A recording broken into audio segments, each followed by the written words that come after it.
तो भाई यार मुझको नहीं पता कि तुम में से कितने लोगों को ये बात मालूम है, लेकिन फिलहाल यूएसए में एमएलसी खेली जा रही है। एमएलसी टूर्नामेंट जिसको कहते हैं या फिर मेजर लीग क्रिकेट टूर्नामेंट कहते हैं, जो कि एक यूएसए की लीग है, आईपीएल की तरह होती है, लेकिन यहाँ पे 6 टीमें पार्टिसिपेट करती हैं। ऑलरेडी इस लीग की लीग स्टेज खत्म हो चुकी है। कल के दिन प्लेऑफ स्टेज का पहला एलिमिनेटर मैच खेला गया था एमआई न्यूयॉर्क और टेक्सास सुपर किंग्स के बीच। जो एमआई न्यूयॉर्क की टीम है वो मुंबई इंडियंस फ्रेंचाइज की एक टीम है, और जो टेक्सास सुपर किंग्स एक टीम है वो सीएसके फ्रेंचाइज की टीम है। तो इस एलिमिनेटर मैच में जहां एमआई न्यूयॉर्क ने पहले बैटिंग करते हुए 20 ओवर में 163 रन जड़े थे, तो वहीं इस टारगेट को चेस करते हुए टेक्सास सुपर किंग्स ने मात्र 18.3 ओवर के अंदर मात्र एक विकेट खोके 167 रन जड़ दिए, और इसी के साथ टेक्सास सुपर किंग्स बन गई इस मैच की विजेता। अब भाई जाहिर सी बात है कि जो सीएसके फैंस हैं वो ये खबर सुन के खुश हो रहे होंगे, लेकिन मैंने भाई ये खबर सीएसके फैंस को खुश करने के लिए नहीं बताई है, बल्कि आरसीबी फैंस को खुश करने के लिए बताई है। अगर तुम सोच रहे हो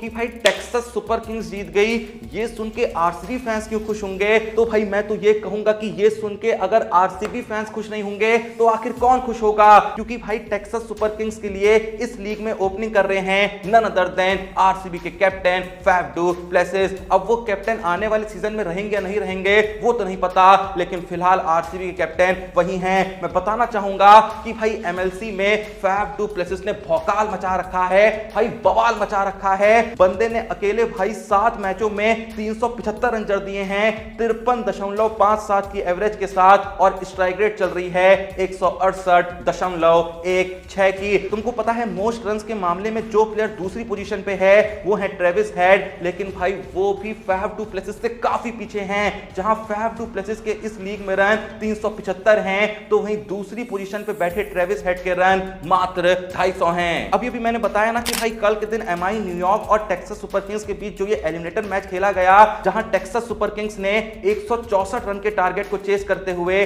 मात्र एक विकेट खोके 167 रन जड़ दिए, और इस जीत के हीरो रहे once again none other than Faf du Plessis, जिन्होंने 47 बॉलों पे 72 रन जड़े। भाई मैं यहां पे ये भी बता दूं कि फैफ डू प्लेसिस के साथ टेक्सास सुपर किंग्स लिए जो ओपनिंग करते हैं वो हैं डिवॉन कॉनवे, और डिवॉन कॉनवे भी इस लीग में भाई छाए हुए हैं, हर मैच में कंट्रीब्यूट करते हैं। मैं बताना चाहूंगा कि जहां मोस्ट रन्स की लिस्ट में फैफ डू प्लेसिस नंबर 1 पे चल रहे हैं, तो वहीं डिवॉन कॉनवे भी नंबर 4 पे चल रहे हैं। 7 मैचों में 231 रन जड़ चुके हैं, एवरेज चल रही है 46.20 की, और स्ट्राइक रेट भी 140 की है। तो ऐसे में चेन्नई वाले भी सोच रहे होंगे कि भाई डिवॉन कॉनवे को क्या रिटेन कर लेना चाहिए, क्योंकि भाई चेन्नई वाले सच में बहुत ही कंफ्यूजन में हैं। उनको ऑलरेडी भाई दुबे को रिटेन करना है, गायकवाड़ को रिटेन करना है, जडेजा को भी रिटेन करने का सोच ही रहे होंगे, और भाई विदेशी प्लेयरों में भी जो पहली प्रायोरिटी है वो पथिराना की है। तो ऐसे में अगर किसी भी टीम को आईपीएल 2025 के मेगा ऑक्शन से पहले मात्र 4 ही प्लेयर रिटेन करने का मौका मिलेगा, तो क्या चेन्नई डिवॉन कॉनवे को रिटेन कर पाएगी? फिलहाल तो 4 ही होगी, लेकिन सवाल वंस अगेन यही उठता है कि क्या वो रिटेन कर भी पाएगी? क्या उनके पास ऐसे प्लेयर है जिनको छोड़ के वो डिवॉन कॉनवे पे वापस से भरोसा दिखा सकें? फिलहाल तो मुझको मुश्किल लग रहा है। अगर 4 प्लेयर को रिटेन करना होगा तो फिर डिवॉन कॉनवे को मेरे हिसाब से सीएसके वाले रिटेन नहीं कर पाएंगे। हाँ, फिर राइट टू मैच के तहत वो ऑक्शन में उनको वापस से अपनी टीम में ले आए, वो अलग बात है, लेकिन जहां बात आती है रिटेन करने की, भाई मामला जो है मुश्किल होने वाला है। वहीं अगर आरसीबी के नजरिए से भी देखें तो लोग कह तो रहे थे कि भाई आरसीबी वाले डू प्लेसिस को 100% रिटेन नहीं करेंगे, रिलीज कर देंगे, क्योंकि भाई फैफ डू प्लेसिस की जो फिलहाल एज है ना वो 40 साल है, और जिस वक्त पे आईपीएल 2025 खेली जा रही होगी उस वक्त पे डू प्लेसिस लगभग 41 के होने वाले होंगे। तो मेगा ऑक्शन में ऐसे प्लेयर को रिटेन करना जिसकी एज लगभग 41 है, पता नहीं आने वाले कितने साल तक टिकेगा, ये थोड़ा सा आरसीबी के लिए मुश्किल होगा।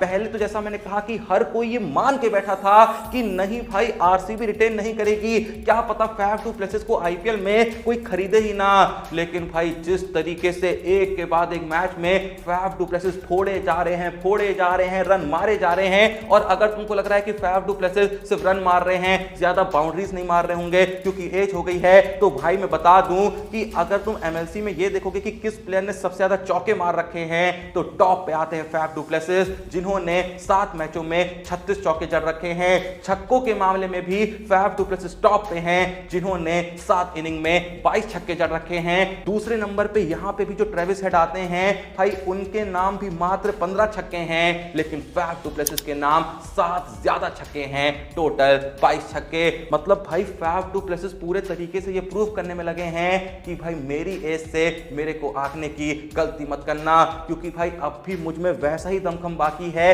जैसा मुझ में तब हुआ करता था जब मैं जवान हुआ करता था।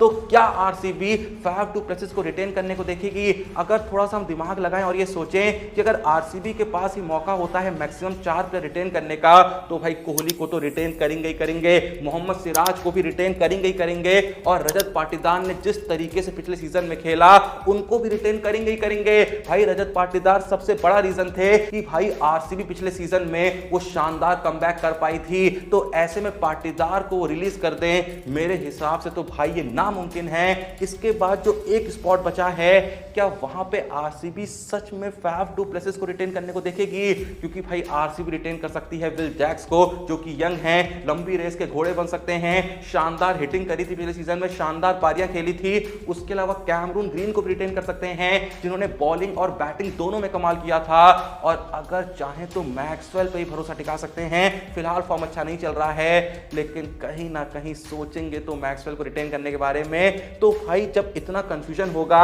Will Jacks, Maxwell, Cameron Green और फैफ डू प्लेसिस में, तो क्या आरसीबी वाले 41 साल के घोड़े पे दांव लगाएंगे? मुझे तो मुश्किल लग रहा है। मैं होता तो मैं तो भाई लगा देता, क्योंकि भाई फैफ डू प्लेसिस की फिटनेस हम सब ने देखी है, कभी भी फिटनेस के चलते कोई मसला देखने को नहीं मिला है। चाहे फील्डिंग की बात कर लें, चाहे रनिंग बिटवीन द विकेट की बात कर लें, चाहे भाई किसी भी चीज की बात कर लें जो भी फिटनेस से जुड़ी हो, फैफ डू प्लेसिस ने हमेशा प्रूव किया है कि आज भी उनकी फिटनेस किसी 28-27 के लौंडे से कम नहीं है। तो भाई यार, अब ये जो बहुत ही मुश्किल सा सवाल है कि आरसीबी क्या डू प्लेसिस पे भरोसा टिकाएगी, या फिर मेगा ऑक्शन में वापस से खरीदने को देखेगी, या फिर राइट टू मैच के तहत उनको वापस से अपनी टीम में शामिल करना चाहेगी?